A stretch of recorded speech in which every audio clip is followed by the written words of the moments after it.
Na kutoka idhaa ya Kiswahili ya Radio China Kimataifa, hii ni Nuru ya Mashariki.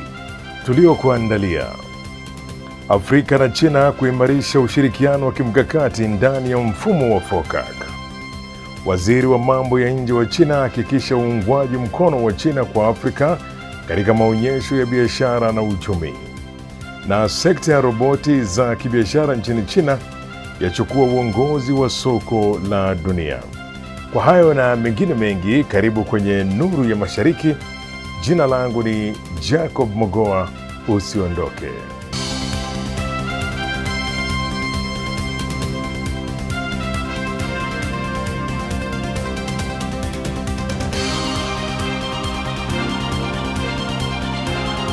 Mkutano wa mawaziri wa uratibu wa utekelezaji wa maazimio ya jukwaa la ushirikiano kati ya China na Afrika FOCAC umefanyika mjini Changsha, China.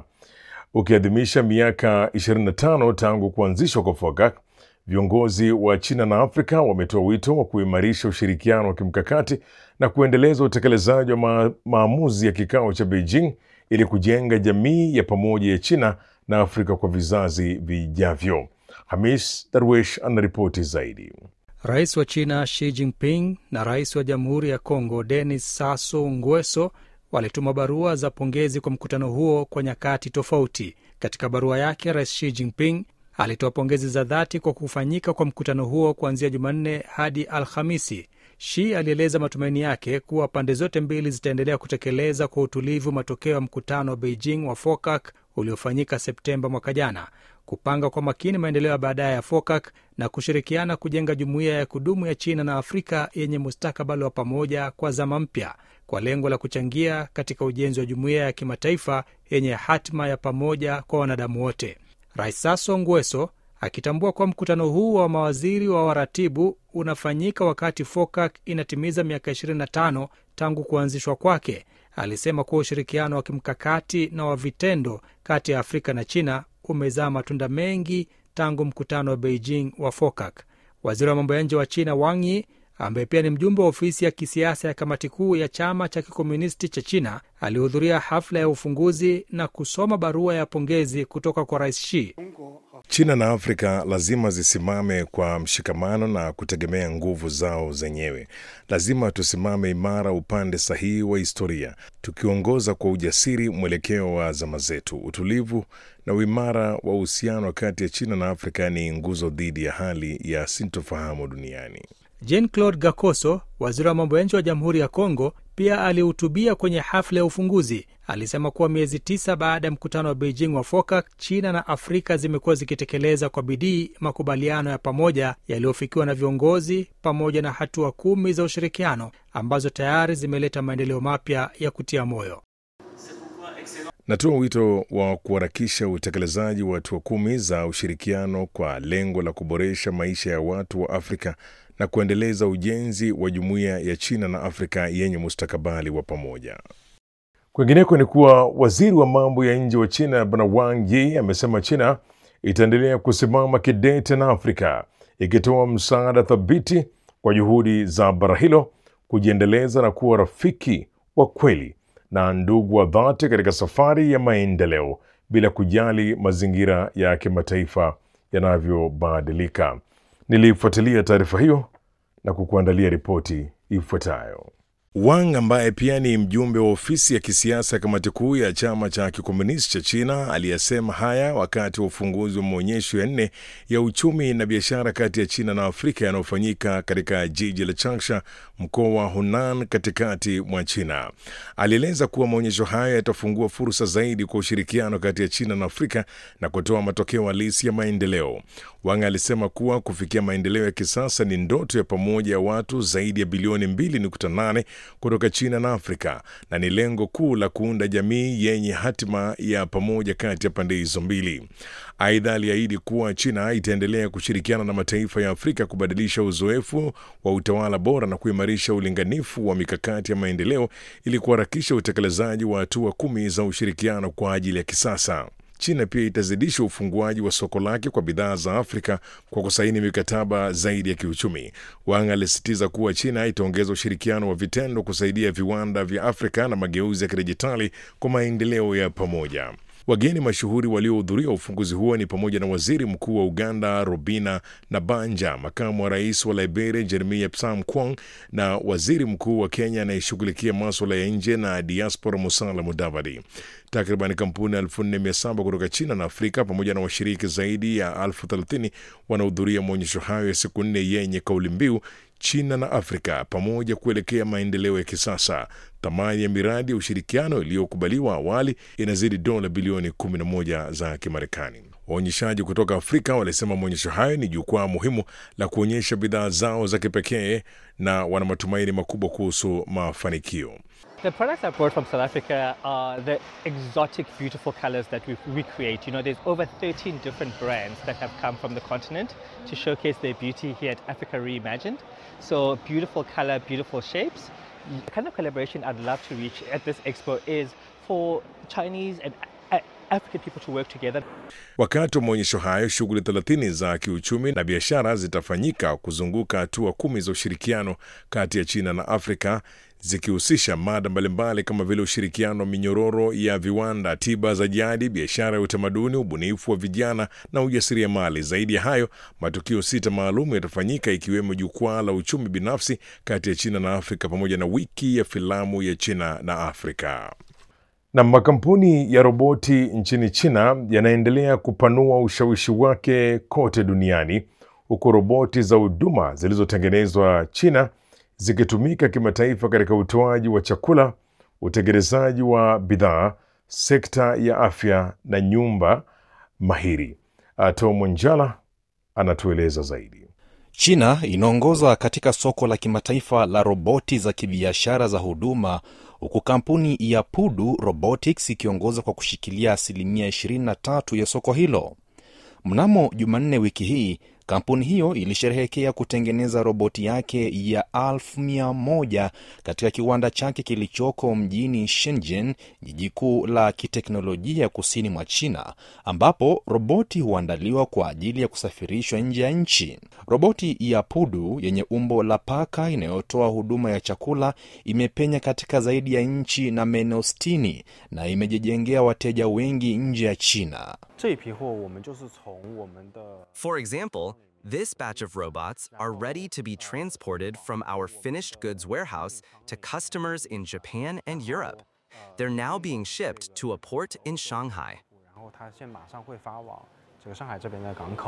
Katika robo ya kwanza ya mwaka huu, maagizo ya kusafirisha bidhaa nje ya nchi yaliongezeka kwa 300% ikilinganishwa na mwaka uliopita.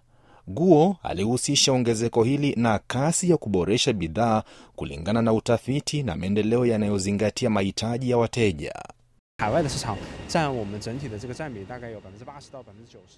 Our overseas markets account for 80 to 90% of our revenue, with Europe, Japan, and South Korea being the largest.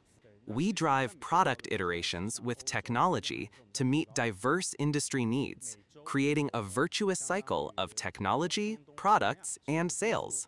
Additionally, we're customer-centric, identifying unique demands in target markets, which in turn spurs us to explore new technology. This approach helps us go global quickly and enhances our competitiveness.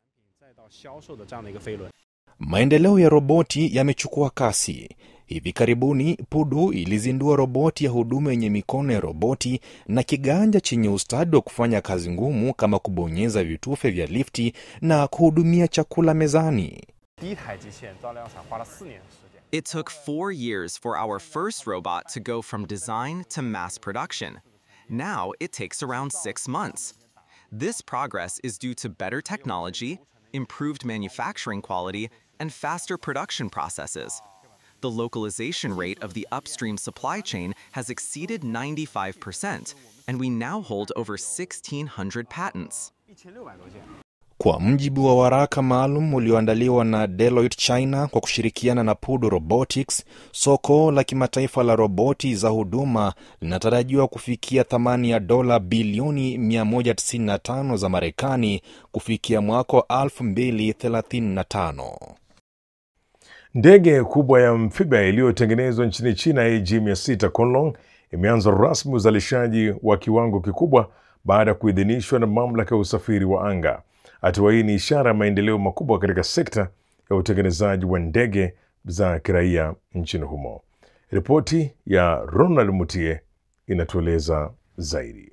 Ndege hii yenye uwezo wa kutoa majini ya China aina ya AG-600 Kunlong iliyotengenezwa ndani ya nchi sasa imeanza rasmi uzalishaji mkubwa katika mji wa Zhuhai, mkoa wa Guangdong, baada ya kupokea cheti cha uzalishaji kutoka mamlaka ya usafiri wa anga ya China. Cheti cha uzalishaji kinathibitisha kuwa mfumo wa kuhakikisha ubora wa mtengenezaji wa ndege hiyo unakidhi viwango vya usalama wa anga na unaweza kuzalisha ndege kwa mujibu wa michoro na viwango vilivyoidhinishwa.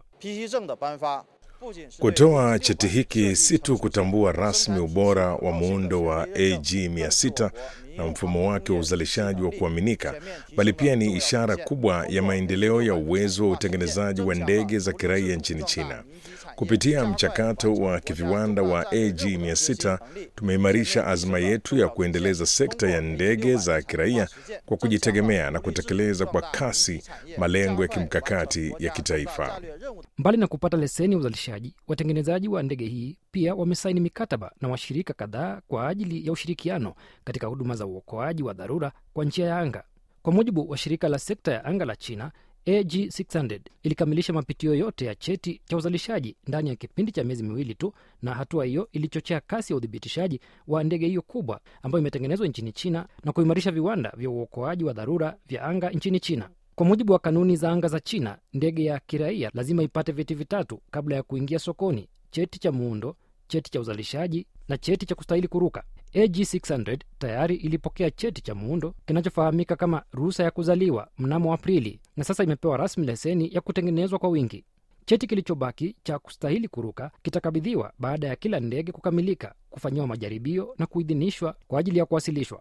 Baada ya kila ndege kutoka kiwandani, wakaguzi hufanya majaribio ya kuruka na ukaguzi wa vifaa ili kuhakikisha hakuna hitilafu kabla ya kutoa cheti cha kustahili kuruka. Hii inaashiria kuwa ndege hiyo iko tayari kutumika kwa usalama.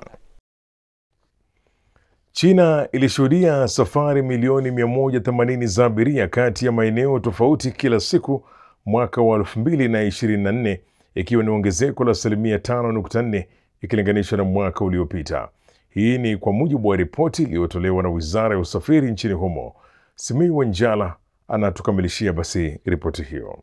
Kwa jumla, safari za abiria kati ya maeneo mbalimbali zilifikia bilioni 64 kwa mwaka mzima wa 2024. Hii ni kulingana na ripoti ya takwimu ya maendeleo ya sekta ya usafiri nchini China. Kwa mujibu wa ripoti hiyo, zaidi ya safari milioni 11 zilifanyika kila siku kwa njia ya reli, milioni 160 kupitia barabara, 700,000 kwa njia ya maji na safari milioni 2 kupitia usafiri wa anga. Ripoti hiyo pia imeonyesha kuwa mwaka wa huo wa 2024 uzito wa mizigo uliosafirishwa ulifikia tani bilioni 56, huku kiasi cha mizigo kilichosafirishwa kila siku kikiongezeka kwa 3.9 hadi kufikia wastani wa tani milioni 160 kwa siku. Wakati huo huo, huduma za posta zilifikia jumla ya vifurushi bilioni 193 kila mwaka, sawa na wastani wa usindikaji wa vifurushi milioni 530 kila siku, ongezeko la 19.2 ikilinganishwa na mwaka uliopita. Zaidi ya hayo, huduma ya reli ya mizigo kati ya China na Ulaya ilivuka safari 100,000 kwa mwaka huo, huku safari za treni zinazounganisha bandari na reli kupitia ukanda mpya wa magharibi zikizidi safari 10,000. China pia iliendelea kuhamasisha matumizi ya risiti za kidijitali kwa usafiri wa reli na anga. Katika kuimarisha huduma vijijini, mwaka wa 2024, China ilianzisha takriban njia 6,500 maalum za mabasi pamoja na njia 12,600 87 za usafiri wa abiria, mizigo na huduma za posta vijijini. Ripoti hiyo pia ilieleza kuwa sekta ya usafiri wa anga ya kiraia nchini China iliendelea kufanya vizuri kwa kufikia kiwango cha 87.1 ya safari kufanyika kwa wakati mmoja na kudumisha zaidi ya 80% ya ufanisi kwa miaka 7 mfululizo. Kwa kuangalia viwango vya ukuaji, vigezo vikuu vya kiasi cha usafiri kama vile mizigo na safari za abiria kati ya maeneo tofauti vimeendelea kuongezeka kwa 4 hadi 5 sambamba na ukuaji wa uchumi kwa jumla. Wakati wa sikukuu, mahitaji ya usafiri yaliongezeka kwa kasi na usafirishaji wa bidhaa uliendelea kwa mpangilio mzuri. Hii inaonyesha uwezo mkubwa wa matumizi ya usafiri wa aina mbalimbali kwa raia nchini China. Na katika sehemu yetu basi ifahamu China hii leo, kama kawaida mwenzangu Zakia Pong anatufahamisha jinsi maendeleo ya akili bandia sasa yanasaidia kurahisisha shughuli za kilimo cha pamba katika mkoa wa Hainan kusini mwa China. Hebu tujiunge naye Zakia Pong.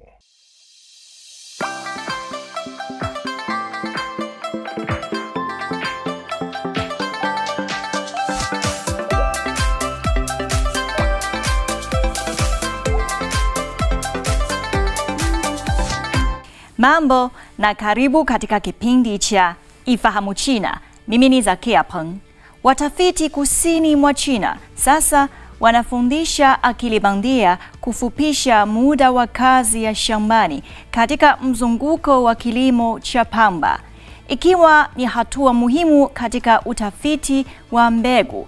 Kuchunja kiasi kikubwa cha data za shamba imefanywa mapinduzi katika sekta ya pamba kwenye taasisi ya kitaifa ya utafiti ya Nanfan ya chuo cha sayansi ya kilimo cha China huko Sanya mkoani Hainan, China. Tukio jipya linaendelea ambapo watafiti wanaendesha roboti kwa kutumia kompyuta ndogo na kunasa picha za video za mimea ya pamba. Wanajulikana kama wakufunzi wa akili bandia uwangiani. Kwa mujibu wa watafiti hawa, akili bandia huona kila mmea wa pamba shambani kuwa wa kipekee na tofauti kidogo za urefu, unene wa mashina na umbo la majani. Hatua ya kwanza katika mafunzo ya akili bandia ni kutambua tofauti hizi kupitia upigaji picha na kuendelea kuboresha usahihi wake. Tangu pamba hiyo ilipopandwa Novemba mwaka jana, timu imekuwa ikitumia roboti kukusanya picha kila baada ya siku 7. Kisha data huchambuliwa na kutumika kufundisha akili bandia kurekodi hatua tofauti za ukuaji, hali ya shamba na aina za pamba. Kufikia wakati wa mavuno, akili bandia itakuwa imejenga uelewa mpana na kuboresha kwa kiasi kikubwa ufanisi wa utafiti. Kwa miundo hii ya akili bandia, hatua ya kwanza muhimu katika utafiti wa mbegu, kuchunja kiasi kikubwa cha data ya shamba, imebadilishwa. Mzigo wa kazi ambao hapo awali ulihitaji muda wa wiki kwa timu ya watafiti kukamilisha, sasa unaweza kufanywa mara moja na kufupisha sana mzunguko wa uzalishaji.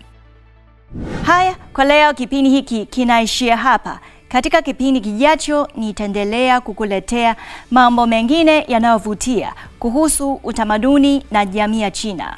Asante kwa kuwa nami. Mimi ni Zakia Peng. Kwa heri.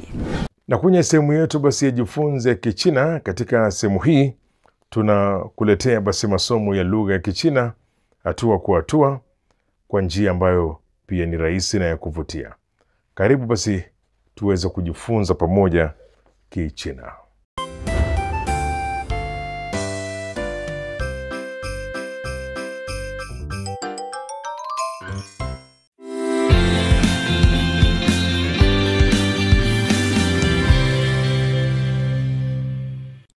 第3课，他是谁？ Mambo. Karibu katika daraja la Kichina la YCT. Somo la YCT ni mfumo wa mafunzo ya lugha ya Kichina unaowaongoza watoto kujifunza Kichina kwa ufanisi na kuinua kiwango chao cha uelewa wa lugha ya Kichina kwa pande zote. Kwanza, tuanze kwa kuchangamsha akili zetu. Zawadi za Christmas. Wakati wa sikukuu ya Christmas, mama anatayarisha zawadi nyingi. Tafadhali jibu swali kulingana na picha ya mtu kwenye kadi iliyoko kwenye soksi. Utapokea zawadi zote ukijibu kwa usahihi. 他是谁？他是成龙。他是谁？他是姚明。他是哪国人？他是中国人。他是哪国人？他是英国人。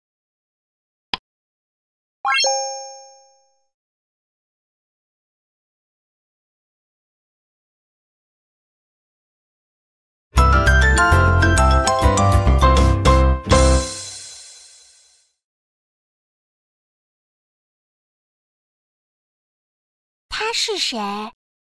他是成龙。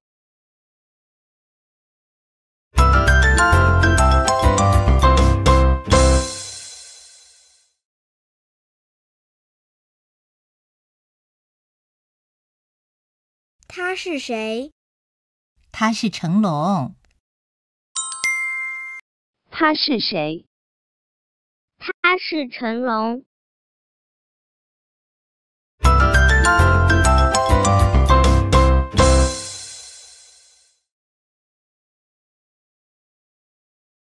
他是谁？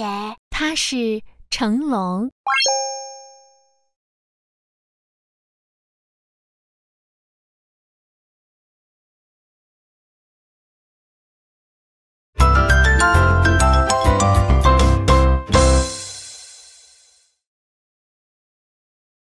成龙是哪国人？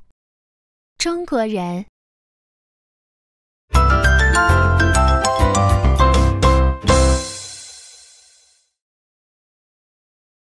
成龙是哪国人？中国人。成龙是哪国人？中国人。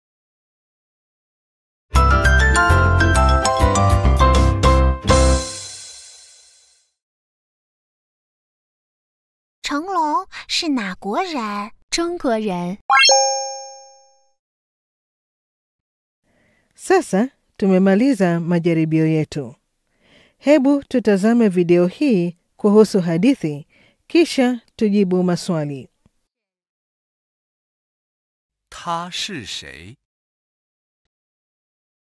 妈妈，他是谁？他是章子怡。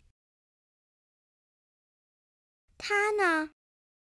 他是姚明。他们都是中国人。我认识他，他是迈克尔·杰克逊。他是谁？真漂亮。你好，我是艾玛。你好，你好。1、2、3，茄子。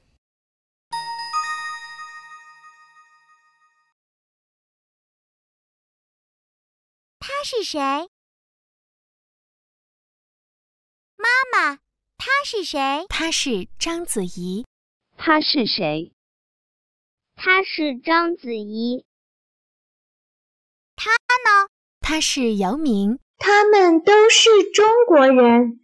他是谁？他是姚明。他是哪国人？他是中国人。我认识他，他是迈克尔·杰克逊。他是谁？他是迈克尔·杰克逊。她是谁？真漂亮。你好，我是艾玛。你好，你好。他是谁？他是艾玛。1、2、3，茄子。 Kazi ya kufanya nyumbani leo ni kusoma andiko. Kesho tutaendelea kucheza mchezo huu. 再见。 Haya, kufikia hapo ndipo ninapokamilisha makala haya ya Nuru ya Mashariki. Usikose kujiunga nami tena juma lijalo sana wakati kama huu kwa makala mengine ya Nuru ya Mashariki. Kwa niaba ya wote waliofanikisha, mimi ni Jacob Mogoa na nasema shukran kwa kuwa nami. Kwa taarifa zaidi kuhusu China, unaweza kutembelea tovuti ya CRI Kiswahili na marafiki_CN kwenye Facebook. Pia unaweza kupakua app ya Cheche kwenye Google Play na Palm Store.